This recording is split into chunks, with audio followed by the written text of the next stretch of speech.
Welcome, everyone in the United States, Canada, and around the world to another powerful and insightful episode of the It's a Wrap with Rap podcast, the intersection of hope, resilience, purpose, and relevant topics.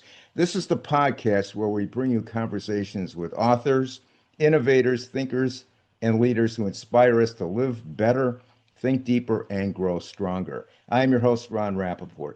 My guest today is Bryan Blackmon from Huntington Beach, California. Bryan knows what rock bottom looks like and what many would consider the point of no return. Moving from Texas to California with a dream, he endured severe drug addiction, being incarcerated, and a crippling dependence on alcohol and no real plan.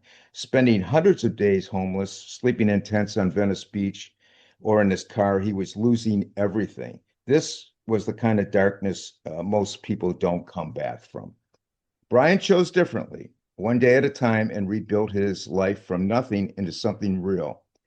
Today, he is a well-known viral social media creator, TikTok influencer whose live streams have established a community that is built on experience, strength, and belief, a recovery advocate, and the founder of the Global Crab Crew community. Now, the tattoo on his knuckles spelling Crab Crew isn't just ink, it's a declaration. It's a reminder of where he came from and a promise of where he's going. He has dedicated his life to helping others claw their way out of the darkest holes imaginable. Welcome, Bryan, to the podcast. Thank you so much for having me, man. I really appreciate it. Thank you so We're much. we're so glad to have you here.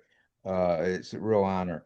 Now, I always like to start at the beginning, Bryan. So tell us about your youth growing up in Texas, a little bit about your schooling and the activities you were involved in.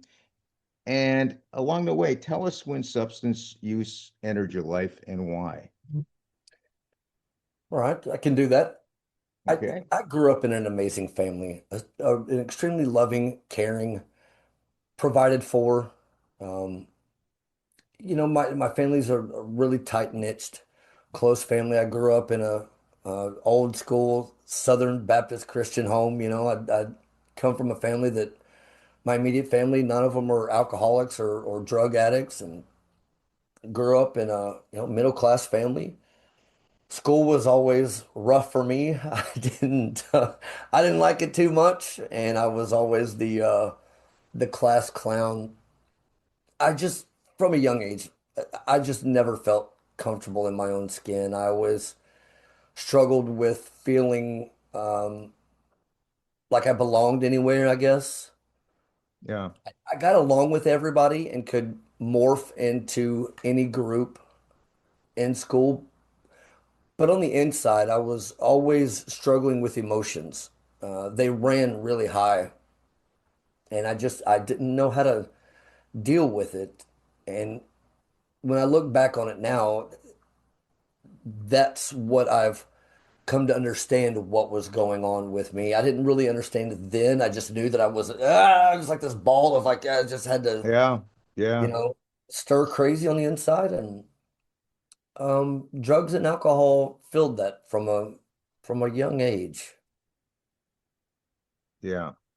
Yeah, my parents got a divorce, and like I said, I was already getting into a lot of trouble at school, and when they got a divorce, I want to say I was in the seventh or eighth grade, and maybe younger, maybe even younger. I sometimes all my timelines of that young kind of get blurred, but somewhere around that age, maybe fifth and sixth grade, and I just got into a lot of trouble, got sent over to my aunt and uncle's house who were recently married and just had two kids, and try to get me away from the peers that I was running around with. And I um, I stole a beer from my aunt and uncle's party that they were having one afternoon, and as soon as I did, I felt calm on the inside. I felt like I could breathe, like I could take a deep breath without having to take a deep breath, like without noticing I was going.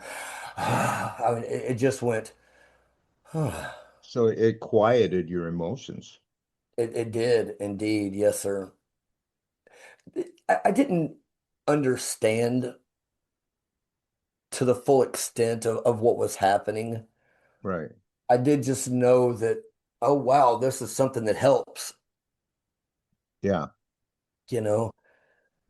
And it wasn't until my ninth grade year in high school that I started, the high school parties, the drinking at the parties, and then the drugs started to come into play.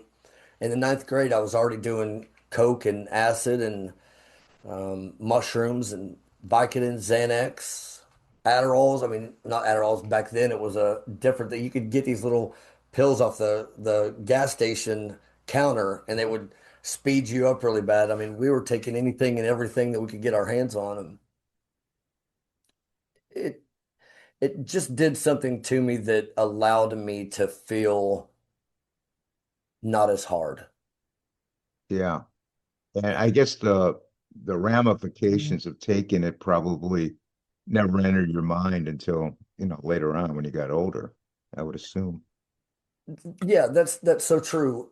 Even the yeah, I can laugh about it now, but even the ramifications had no hold on me.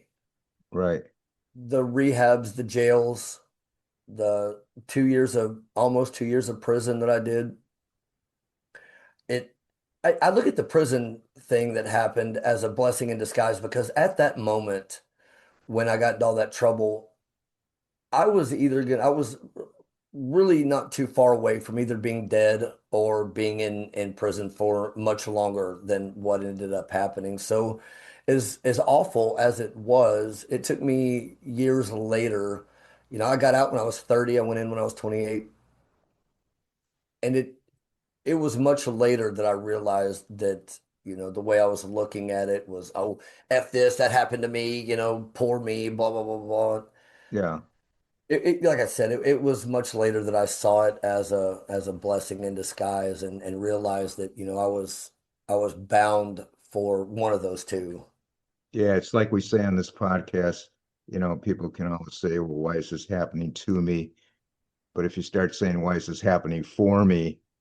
It's a whole different ball game. Now I want to get back to this. You leave Texas, and I don't, how old were you when you left Texas? Uh, I'm 48 now. I guess I was 42. I got here Oh, in 2020, like during the very beginning of COVID. I oh, packed my car up with everything I thought I would need. I had one friend that I knew out here that I'd only met for a weekend a year before. So I had no idea what I was going into. I just knew that hello, I I'll was be headed there. out west. Yep, yep. So you left what you call chasing a dream, and so tell us what was the dream and what happened when you made it out west, given the fact that your addiction was never really curbed. Well, I started, I come from a musically inclined family. And Okay. so I started when MTV first came out. I was 6 or 7 years old, roughly, watching MTV in the living room with my dad. And I heard this band called Quiet Riot, Bang Your Head video came on, and I heard those guitar sounds, and I just immediately had chills throughout my entire body and was like, "Oh my God, what is that?"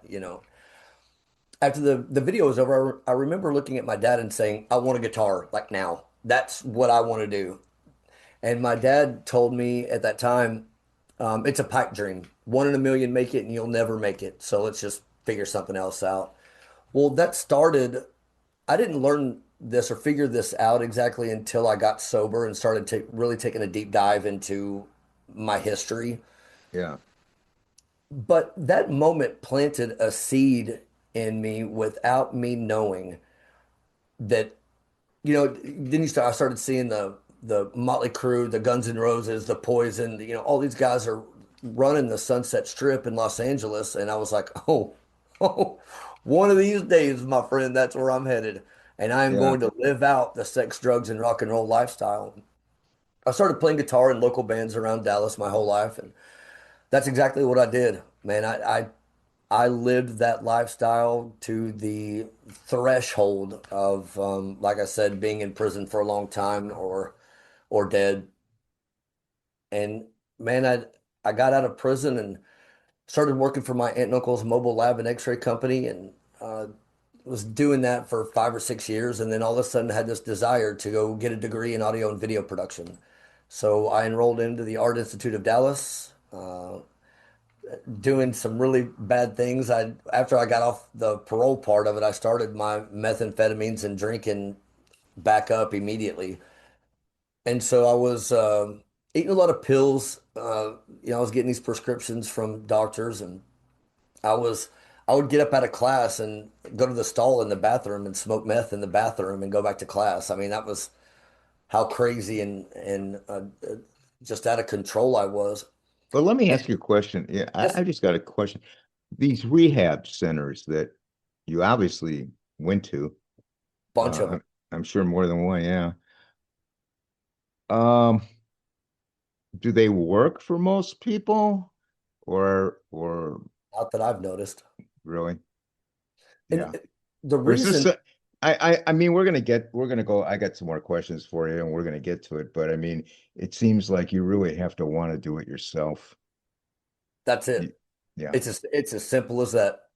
It is yeah, as simple as that. Every reason that I went to rehab was to give my mother a few extra nights of good sleep, to get my car back that they'd taken away from me, to get allowed back into their house when they kicked me out. Um, I went to a rehab and a sober living home that were from a job that said, it was a really good job for how young I was. And they're like, we're either going to let you go or you have an opportunity to go to rehab. yeah. So they were all for selfish reasons. None of them were because I wanted to. Right, right. Now, what did your family think of that move out to California? They were excited about it. They were pretty nervous Yeah, because, they knew, I never really hid my addiction from my family. They always knew that, I always struggled. Whether they knew exactly what I was doing or what I was on didn't really matter. They just knew that, I was always on something. So to pick up and just leave everything and everybody, they always knew it was a dream. I mean, I've told my parents since I was young, I'm moving to California one of these days. I'm going to live in California. I'm going to live in California. I'm going to Los yeah, Angeles. So when I finally made the decision, they were supportive, but like I said, terrified at the same time, wondering if their son would ever come back or if, I would come out here and be able to make something of myself. Just all those. I'm not a parent, but I'm sure just the normal fears of, their kid yeah. leaving. You know. Now tell our audience, and we've been down this road. I've done podcasts with homeless agencies in Los Angeles, and we've done podcasts with helping those people in on Skid Row. Someone, what's it like living? Hey, Ron, your audio's cutting out really Oh, bad. I'm sorry. Can you hear There me? you go. There you go. There you go. Okay, I'm sorry. I got to get closer to the mic. Yeah. Tell us what that homeless situation is like, living out in LA. Like I said, we've done podcasts with homeless health, Los Angeles on Skid Row, etc. Uh, but what's it like, and what lessons did homelessness teach you that still may influence your life today? Man, it was a different kind of scary. It is fight or flight. It is uncomfortable. It's sad. It's lonely, physically, mentally, spiritually, debilitating, and dark. Nothing You know, good, nothing good about it at all. no, no, sir, nothing good. It it it beat me up so bad, man, that there were many times where I just thought I can't do this anymore. I have no choice but to go back to Texas. There was always this inner voice that kept pushing me forward. And when I listened to it, things tend to just work out. Like I said, I grew up in a really Christian family and I left a lot of the religion behind. I left all the religion behind and kept the spirituality. From a young age, I always knew that there was something greater than myself internally. Like I just always had this understanding of frequency or vibrations or something greater. Right. Whether you want to call that God, Jesus, love, source, it doesn't really matter to me. I just always felt something greater. And when I listened to it, which I didn't, a lot of times, but when I do, things tend to just work out somehow. And so when I was homeless, sleeping in a tent, man, I mean, like in tears, it was really rough. And I just had this internal voice saying, not yet, don't give up. I just kept fighting, man. I just kept fighting. But yeah, it's not definitely not a fun place to be. What do you think some misconceptions are that people have about those that have experienced incarceration or homelessness?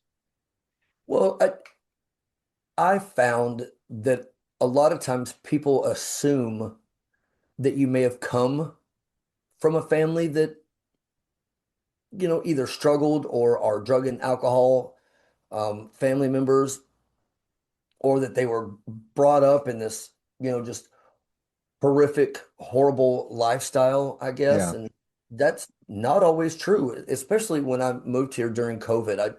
I experienced so many different levels of homelessness. There were a lot of people that just lost their home or their apartment because they couldn't afford it anymore because they lost their job when COVID hit. And, this was just a fell on hard times kind of thing, Yeah. uncontrollable in a lot of situations. And a lot of them are just the beach bums that don't care, that choose. Have you ever wondered how much one human being can endure and still find the strength to heal? Some stories entertain, some stories inspire, and then there are stories that forever change the way you look at life.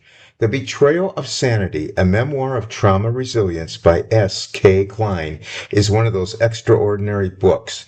Imagine entering the world without taking your first breath, declared dead at birth, placed inside a body bag, and sent to a morgue. For most people, that would be the end of the story. For S.K. Klein, it was only the beginning. Years later, after earning an art scholarship and beginning college with hopes and dreams for the future, tragedy struck again. She became the victim of a horrific assault. Bludgeoned, sexually assaulted, left unconscious on a riverbank. For 2.5 days, she lay exposed to the elements, drifting in and out of consciousness while life continued around her. Most people would never survive such an ordeal. She did, not once, but twice. Death came calling twice. Twice, she refused to surrender. Those experiences raise an unforgettable question. Why? Why did she survive when every circumstance suggested she shouldn't? That question becomes the heartbeat of this remarkable memoir. But The Betrayal of Sanity is far more than a story of survival.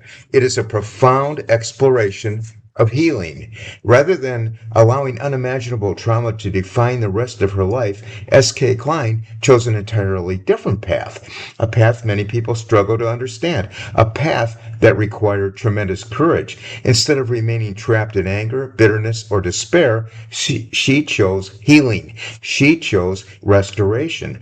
She chose hope. Her journey reminds us that healing is not weakness. Healing is strength. As a mental health nurse, S.K. Klein witnessed firsthand the devastating effects of unresolved trauma. She learned what science and experience both affirm. The body remembers. Pain does not simply disappear because time passes. Invisible wounds can linger for decades unless they are acknowledged and healed. Through deeply personal storytelling combined with trauma informed insight and ground spiritual reflection, The Betrayal of Sanity offers readers something many books never do: hope that feels authentic, hope that has been tested, hope earned through unimaginable adversity. Whether you are someone who has experienced trauma, love someone who has, or simply want to better understand the incredible resilience of the human spirit, this book will leave a lasting impression. It reminds us that while terrible things may happen to us, they do not have to determine who we become. Perhaps the most powerful message in this memoir is also the simplest. You are not beyond repair.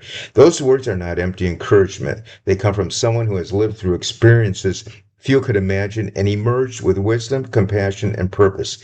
If you're searching for a memoir that is courageous, emotionally honest, spiritually uplifting, and deeply inspiring, add The Betrayal of Sanity by S.K. Klein to your reading list today. Discover a story of extraordinary resilience, a story of healing instead of hatred, a story that reminds every reader that even after life's darkest moments, hope can still prevail. Because survival is only the beginning, healing is where the true miracle begins.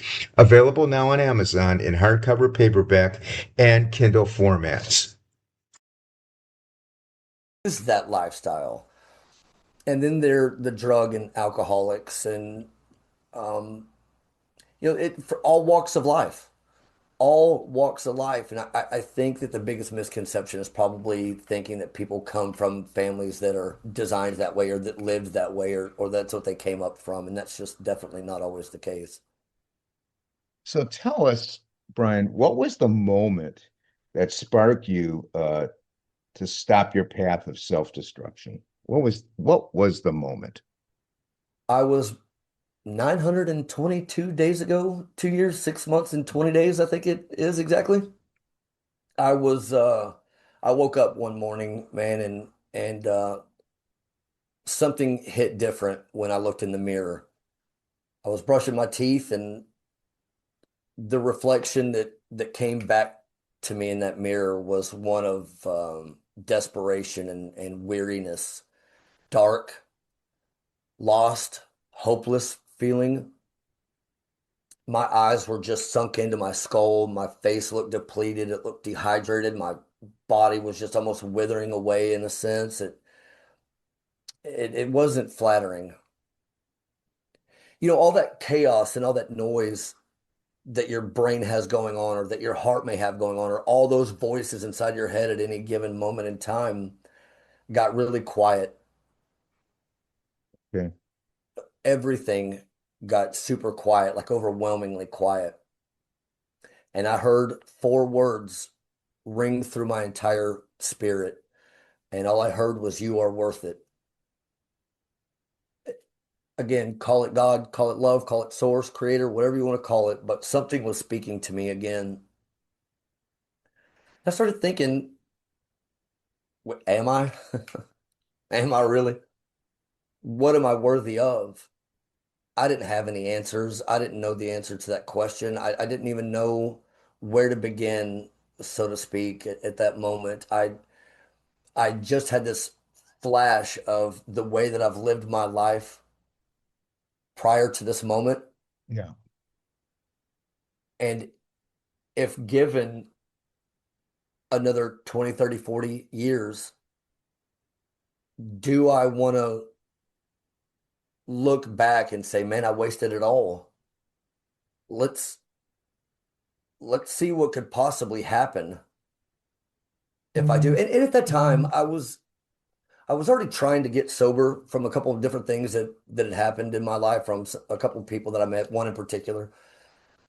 And I just kept failing. I would get like 7 days relapse for a couple months, get 9 days relapse again, and that's when this moment happened.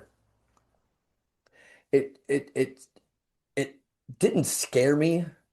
It was more out of this curiosity, this drive to see what was on the other side of it. Right. Right. You wanted to, yeah, let me see what's on the other side. Right, Maybe right. I just want to kind of peek over right it's now and gotta kind of be see it's what. gotta be better than this, right? Yeah, yeah, yeah, yeah. Yeah. And Well, listen, uh, tell us about it. You had another encounter after looking in that mirror. You met a woman named Elaine Montgomery. How yes. did that come about, and what role uh, did Elaine or does Elaine play in your positive transformation? Well, this actually, that moment happened in her house. Okay. So I went from Venice Beach, I went from Texas to Venice, Santa Monica, Culver City, Woodland Hills, Canoga Park, and then Huntington Beach. Okay. So I was working in LA, driving back and forth from Huntington to LA every day, sleeping in my car on the side of the Pacific Coast Highway. And I was looking for a place to rent. Um, and it was a struggle to find places that would take in an alcoholic drug addict that was kind of tweaked out and not really in his right mind when he went to meet these people to rent Yeah, this. what happened when they wanted a credit check or whatever they Yeah, do? exactly. Yeah, yeah, that was, hard. So things just weren't panning out. And I ran across this sign that had a room for rent, and it turned out it was Elaine, and she took a chance on me. And so I moved in. We had this great, amazing friendship that just evolved really quickly. How old is Elaine? At the time, she was 84, I think, going about to turn 85. And Okay. then she's 89, about to turn 90 next So a month. pretty wise lady. She's probably seen everything there is to see. Yes, sir. And the first night that I met her, that she kind of showed me this space that she had for rent. Yeah. She again, I was pretty bad off in um my abilities to even function. I was tired. I was just so tired and weary. And Yeah. she was talking to me in the kitchen, and she told me that her oldest daughter, she has three kids. Her oldest daughter had died of a brain aneurysm, which was more than likely caused by her own alcohol addiction. She had two daughters that are still alive and live close by, that are a big part of her life, but they also are in recovery. They had bad alcohol and drug addictions as well. And then she lost two of her grandsons from fentanyl overdoses. Wow. So, yeah, wise and had been through it. Yes, sir. I hid it very well. I was a professional drug and alcoholic.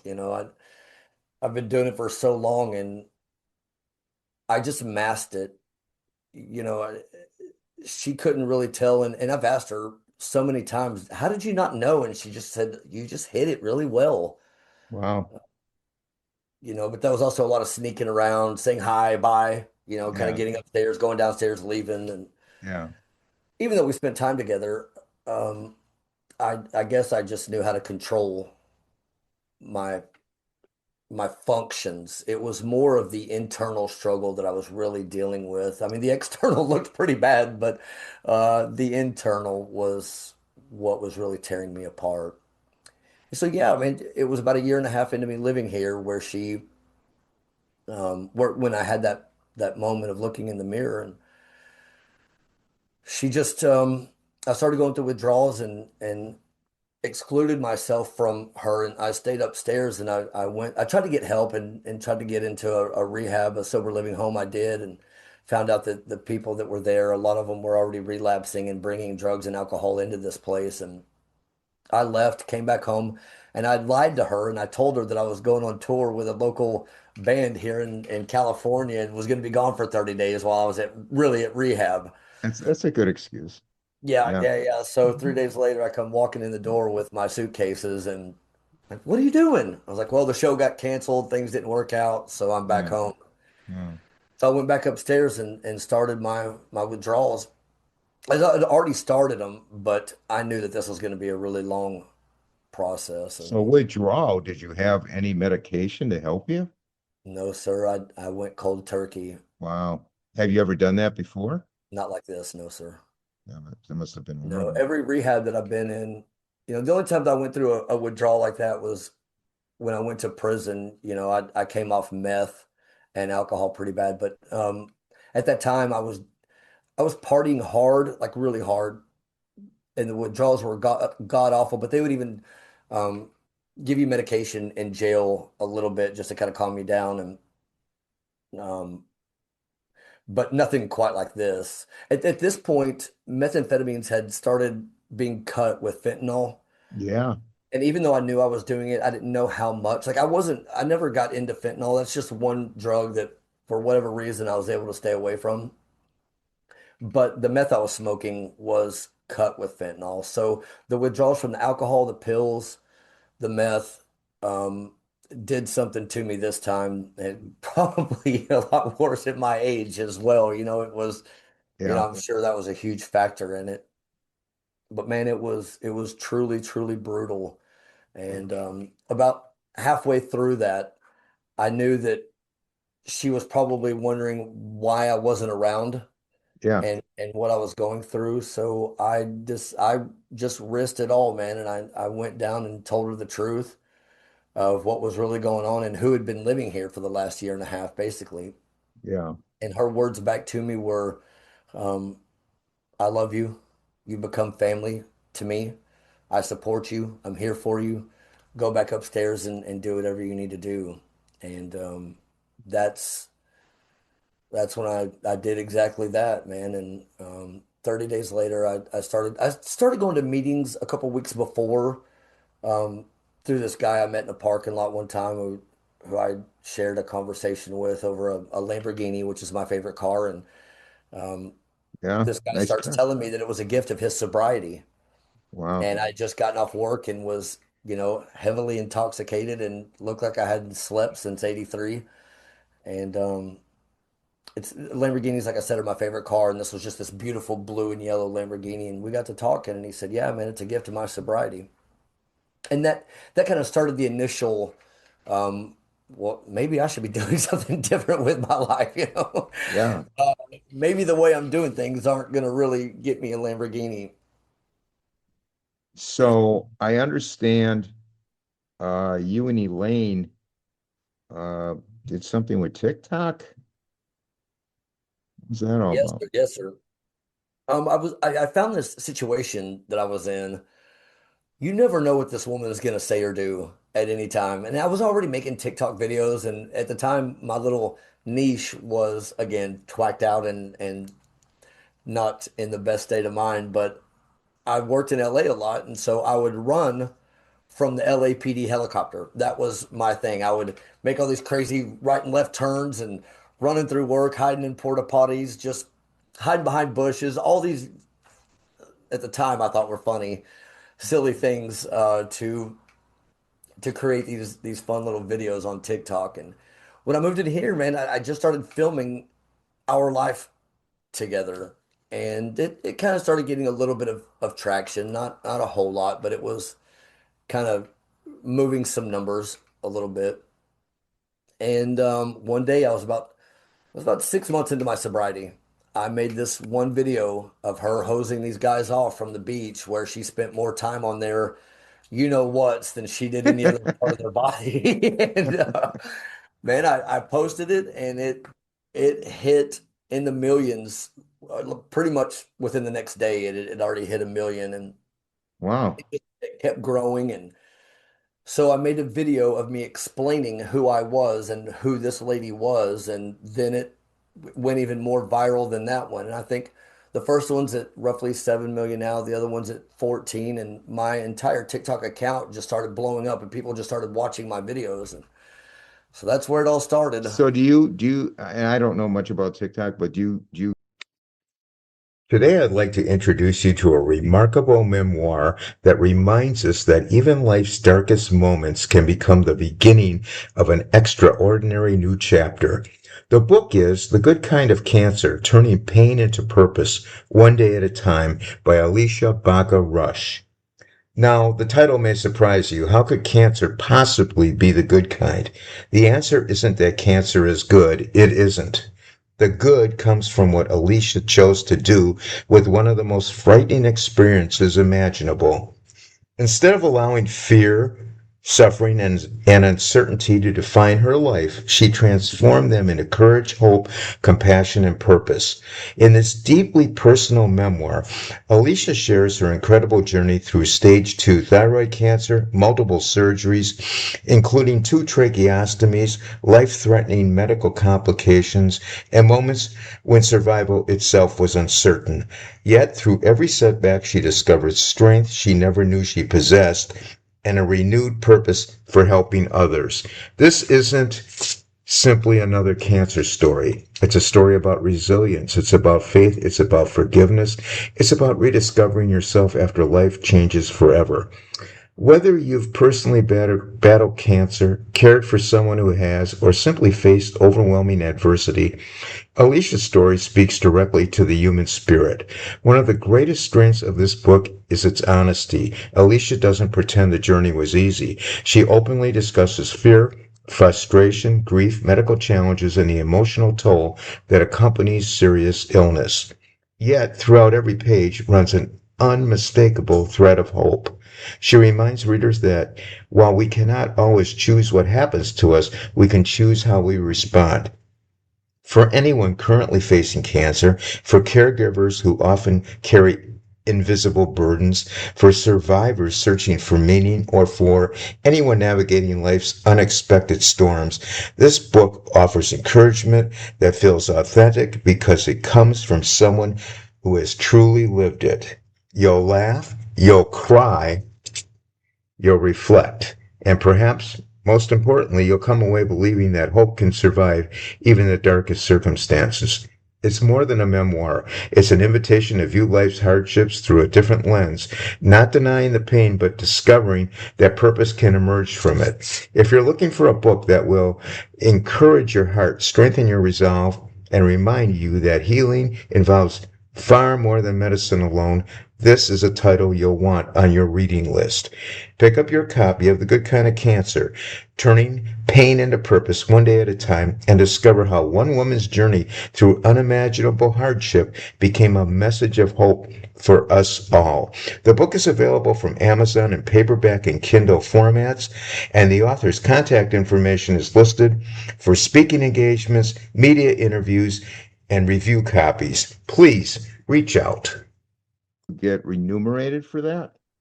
Is there any monetization for that? Right. So the thing is, I didn't know at the time how this happened or how you start making money off of it, but Yeah. you have to have 10,000 followers and you have to have a video go 100,000 viral within a 30-day period.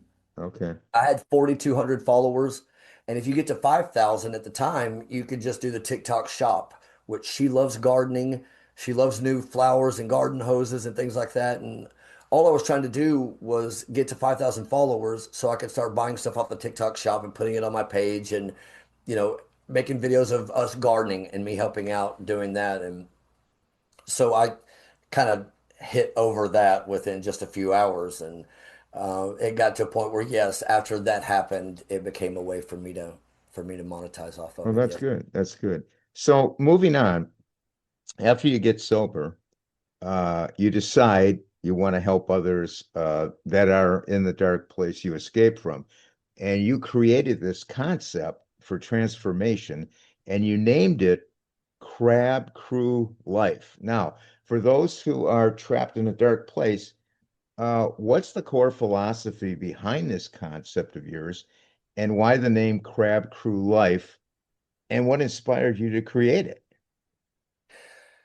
It's a wild little story. I started live streaming on TikTok, and after these videos were going viral, I had a lot of companies hitting me up and a lot of TikTok agencies saying, you know what, you should go live and start sharing, you know, who this is and what's your story. And so it kind of already had some traction. And I wasn't really interested in doing the whole live streaming thing. I just wanted to keep making videos and doing my job. And one day I decided to hit the go live button. I was feeding squirrels on the side of the PCH, you know, overlooking the ocean with 7 people watching me. And I just kept doing it. And it just started building this reoccurring group of people that kept just showing up and supporting not only me by being there, but the other people that kept showing up. We all started kind of getting to know each other and each other's personality through just live streaming. And it ended up with me starting getting coffee every morning, watching the sunrise, doing the HB pier surfers, and then it became a night show as well. So I was doing it in the morning and at night, and so I started getting to know a lot of people on the HB pavilion, and you know, just kind of having this group watch me and kind of just around that we're out there hanging out, and people send you virtual gifts on TikTok live stream, and that's how you make money. So Okay. people support what you're doing by sending you gifts, right? For your entertainment, for supporting what you're doing, if they believe in it. And this one lady named Kari sent me this crab gift, and it's a crab that dances on your head, and it's little pinching things going everywhere. Um, I just yelled out, "Oh, thanks a lot, Kari, for giving me crabs right here in front of everybody on Yeah. TikTok. Thanks a lot. I appreciate it." Well, it just turned into this really funny thing. And next thing I know, everybody's sending me this crab gift, and I would yell out their name and ask them why they're giving me crabs. And I had put a P.O. box on my TikTok bio, and next thing I know, from all over the world, man, I'm receiving crab gifts from everybody: T-shirts, keychains, watches, or blankets, boxers, socks, just all kinds of cool crab gifts from people. And then I started thinking about, why is this happening? Like, something's happening here. Right. And I started researching crabs. Come to find out, they're super resilient. They're adaptive. They can crawl themselves out of holes. Oftentimes, they often can just sit still when life hits them. They learn how to maneuver when obstacles come in their way. And then I learned about the crab mentality, just Googling things about crabs. And I was like, what's the crab mentality? Well, come to find out, you put crabs in a container and one tries to crawl out, the other ones will pull them back down and back into the bucket. Okay. I started thinking, how does my life fall into this? Well, I've had to learn how to become adaptive and resilient in this new way of life of being sober, learning how to figure out who I am and what it is that makes Bryan Blackmon who he is, and the struggles, the successes, and just my life in general. And I started realizing that, yes, trying to get sober for whatever reason in the past, that didn't work, oftentimes I was pulled back down. Right. But a lot of times it wasn't other crabs pulling me back down, it was allowing myself to get pulled back down. Right.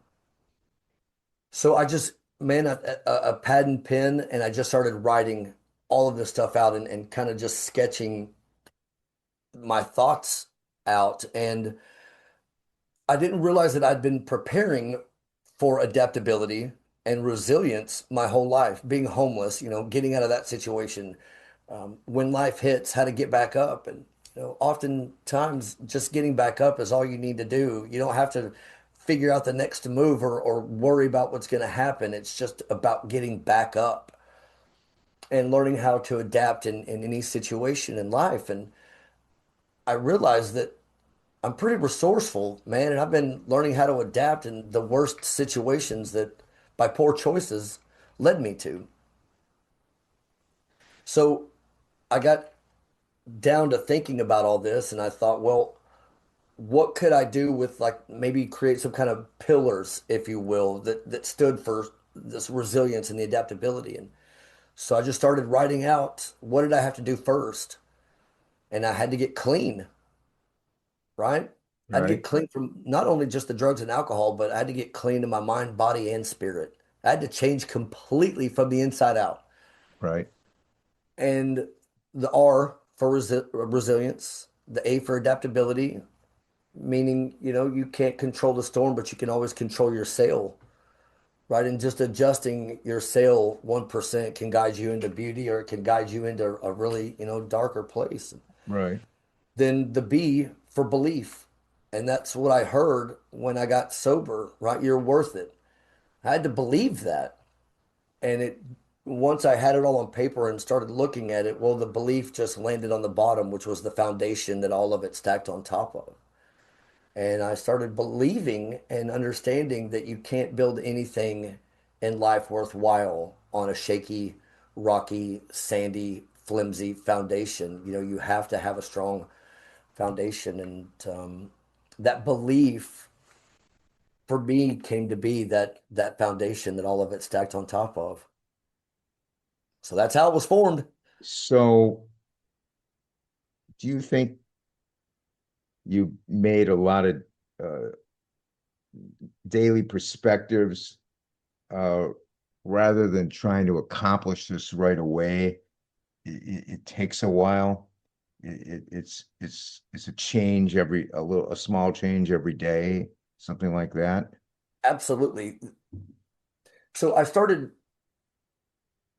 building these disciplines in Yeah, my life. I get asked all the time, like, how do you stay so joyful and so laughing and fun all the time? And it's not always that. It's more of a peace that I have now in my heart that allows that. But more so than that, I started realizing that life is so short and we never know when it's going to end. And gratitude for this new life became my number one um, objective, if you will, at looking at my life from a completely different perspective. I've got another chance at life today. I've got a roof over my head. I've got shoes on my feet. I've got clothes on my back. I've got food in my stomach. right. Staying grateful and gratitude for the little things in life, for what I've been blessed with. Because if you think about it, it's hard to do anything successful with missing one of those ingredients. I True. can't go get a job without clothes on my back. Right. I Right. can't, even if I walk to a job, my feet are going to become, eaten up and just hard to walk, and no one's going to hire me without shoes on my feet. Um, Yeah, you got to be grateful for everything. right, and Yeah. and having that nourishment, and then having a roof over your head to get a good night's sleep, and to rest. Without those things, I found it being hard to do anything worthwhile in life. So that kind of became the forefront of me waking up. And then I just started thinking about, well, what else do I do? Well, I don't allow people, places, and things to control my morning, right? So I stopped scrolling. I stopped waking up and grabbing my phone, Good right? And idea. I don't let TikTok, Instagram, Facebook, YouTube, the news control how the rest of my day is going to go. Right. If my day is going to be worth me being happy and peaceful and joyful over, I'm going to create that, not anybody else. So I started getting up and doing the morning things that everybody does, using the bathroom, letting their dog out, getting a cup of coffee, eating a little something. And then I started sitting there for 30 to 45 minutes, making it a routine to just sit there with my thoughts. Like a meditation type thing. Absolutely, absolutely. And then that allowed me to start my day the way that I wanted to. Right? It's so simple without even really thinking about it. We wake up in the morning, we check our email, we check our notifications, and immediately that creates like this anxiety. Like, oh my God, Yeah. I get my day started. I got all these things to do. Yeah. Well, okay, that's fine. But try waking up a little bit earlier to bring that peace and that gratitude to start your day off with yourself, or um Good. That's great advice. That's great advice, yeah, and so especially for it just people started out there. becoming a way that I did things. It's these little disciplines that I started adding into my daily routine, and then that created this this way of life for me. It created a way for me to really start taking control of my own thoughts and my own emotions without letting anybody else do that. Now, And then, are you using this crab crew life for other people as well? yeah, it started out being for me as a way Yeah. to just share my story and get people to know what was going on with Elaine and I. And then I just started having fun with it. And then it just started growing and getting bigger. And I went from, 4,200 followers to 144,000 followers. I think 21 or Wow. 22, 23 million total views on everything.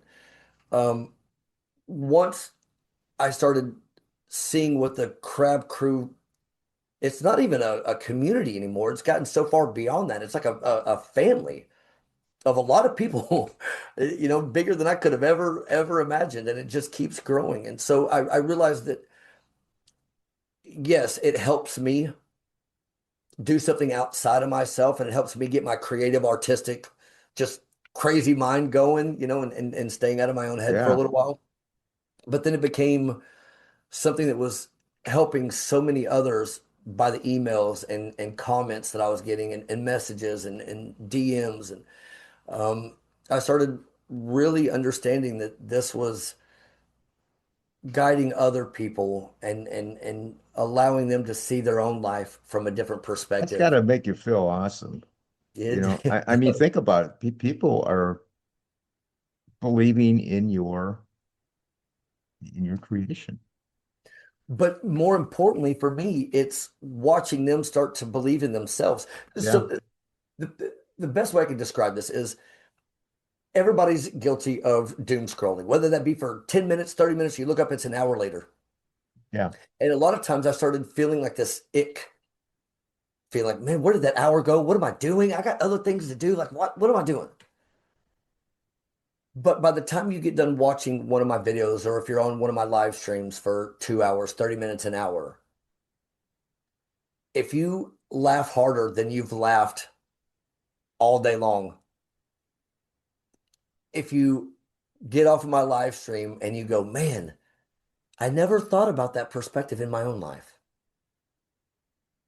That to me is the point of the whole thing.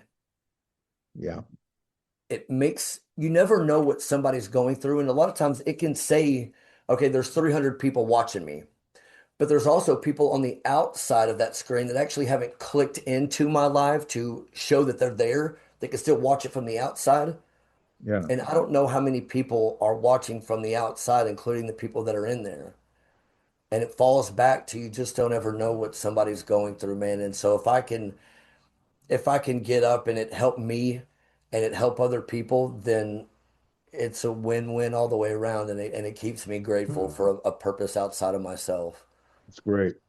Now, I know, for the sake of time, we got to wrap it up pretty soon, but what advice would you give someone currently struggling with addiction who feels there's no hope? What There advice would you give? is. Pardon? There is hope. You're not too far gone. You're not too weary.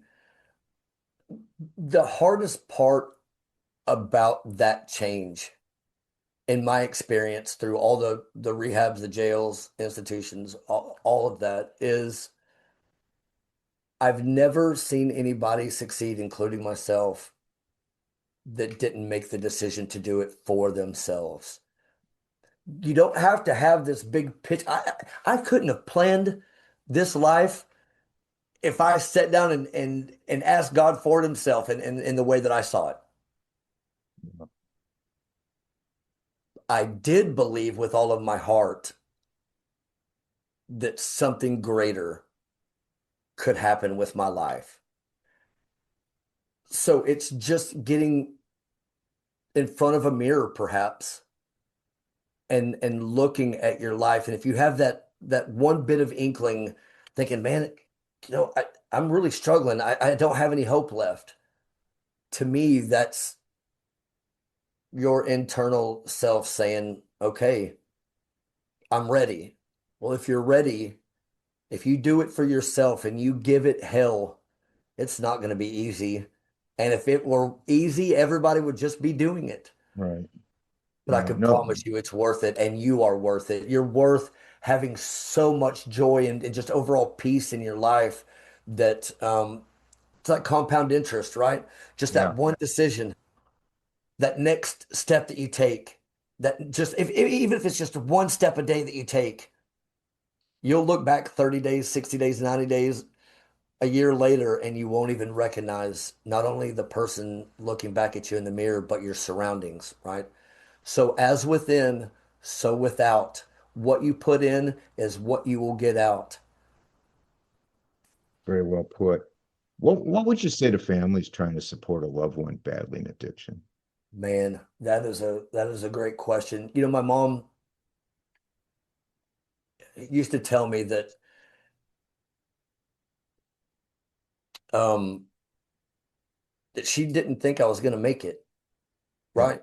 She'd spend every dollar she had, every ounce of love, every sacrifice she could possibly make to make sure that our son um, that she could support him in every which way possible going through this. And her preacher at her church finally told her, "Do you feel like you've done everything that you could possibly do and no stone has been unturned?" She said, without hesitation, "Everything that I could possibly do, I've done." And he said, "Well, then all you can do is continue praying that something changes." Um, so it's kind of like I don't have kids, so I can only imagine. I can only Yeah. imagine watching a parent go through what I put my parents through. At the same time, without being too harsh, if you give them the money, if you give them the support, if they're anything like myself, they're just going to run all over that, Yeah.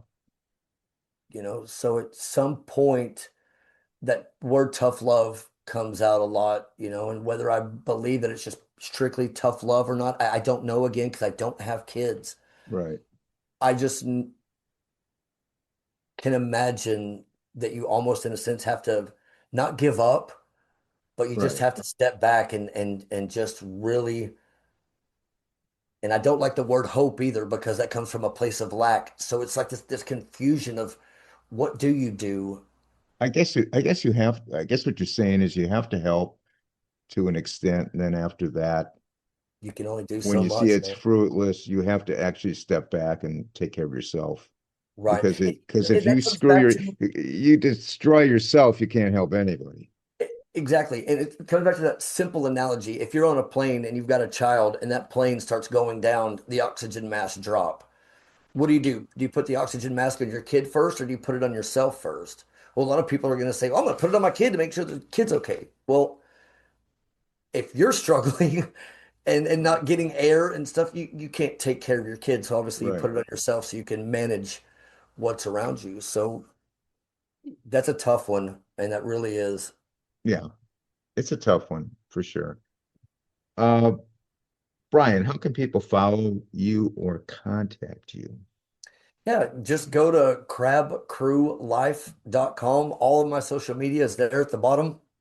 Put your email address in so we can send you out, you know, notifications when we're doing things and Right. come join one of the live streams. If you're on TikTok, you know, come hang out with us and tell us who you are. Today I'll be in San Diego a little bit later and gonna go live from there and just go see a beautiful sunset and just come hang out with some beautiful people. But yeah, crabcrewlife.com. You can read more about Elaine and I and a little bit more about my story, that stuff we didn't get into. Okay, awesome. That's going to be in the podcast notes for people out there watching or listening. Now, what's next for you, and what legacy do you hope to leave through your work and your story? It's a great question. What's next for me is just continuing to build um, a way for me to help others become better versions of themselves. That's truly my passion. It's the desire in my heart. And however that path unfolds for me, I don't know. I just know that I get up and I put one foot in front of the other with a desire to do that. Getting these podcasts out and sharing with people, you know, about what's possible Yeah, and what legacy do I want to lead is that somebody says, man, that was the most authenticity,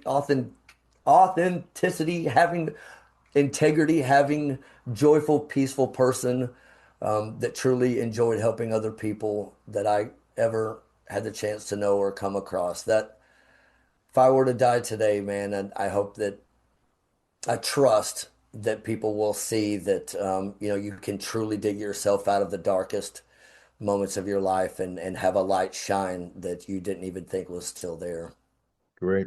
It's great words. I want to thank you, Bryan, for taking time out of your busy schedule Yeah, thank to be here with us. I know you're a very busy guy for sure.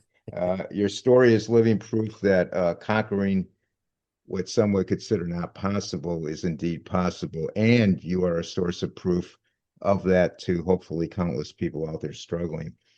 Uh, Please keep up your great work and never give up on helping others to find their way to success over their challenges. And I want to just end it by saying, God bless you, Bryan. It's been So a much. pleasure Thank and you. an honor having you. Much appreciated, sir. Thank you. Thank you. For people out there with comments and suggestions for our podcast, can email me at itsawrapwithrap@gmail.com. We have a Facebook group, a couple thousand people in there. It's a private group. You want to join it. It's a Wrap with Rap is the name of it on Facebook. We also have another group from chair to chair where we showcase our authors and people who have books that they want to get out to the public and things like that. So check that out. Instagram, it's a Rap with Rap podcast. We're on X at Rapper, WRAPPER 130. We're on most social media platforms. Our website is itsarapwithrap.com. YouTube is It's a Rap with Rap, the podcast uncut. All the episodes are on there. I want to thank everyone for listening or viewing, and I want everybody to please stay safe. And for now, it's a wrap.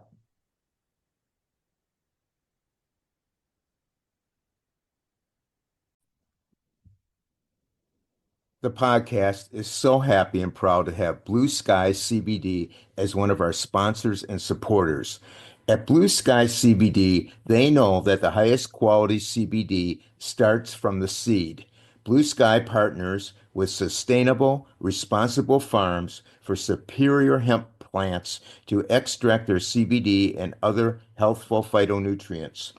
Each of Blue Sky's products contain high concentrations of CBD for maximum impact, and Blue Sky offers some of the lowest cost per milligram CBD on the market.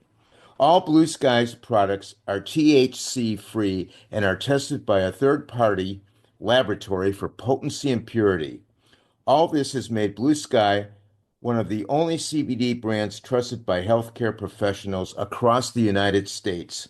As the demand for CBD and its therapeutic potential have grown rapidly worldwide, it is difficult to know which products you can trust. At Blue Sky CBD, they just don't sell their products, they use their products. Blue Sky CBD proudly shares testimonials of their loved ones who use these products. Blue Sky CBD guarantees the potency and purity of each and every product they sell. Blue Sky tests their products 3 times. First, the plant is tested, next, the isolate, and last, the final product to ensure each product batch meets Blue Sky's high standards. A copy of the certificate of analysis is linked below each product description online.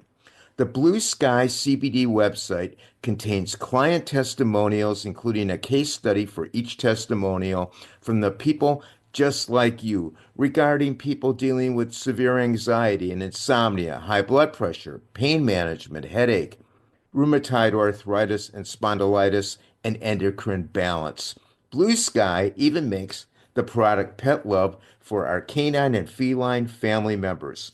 Blue Sky CBD uses CBD derived from hemp that is THC free, which is drug free and can be sold everywhere legally in the United States. Blue Sky CBD wants you to feel confident with your purchase and offers you excellent customer service.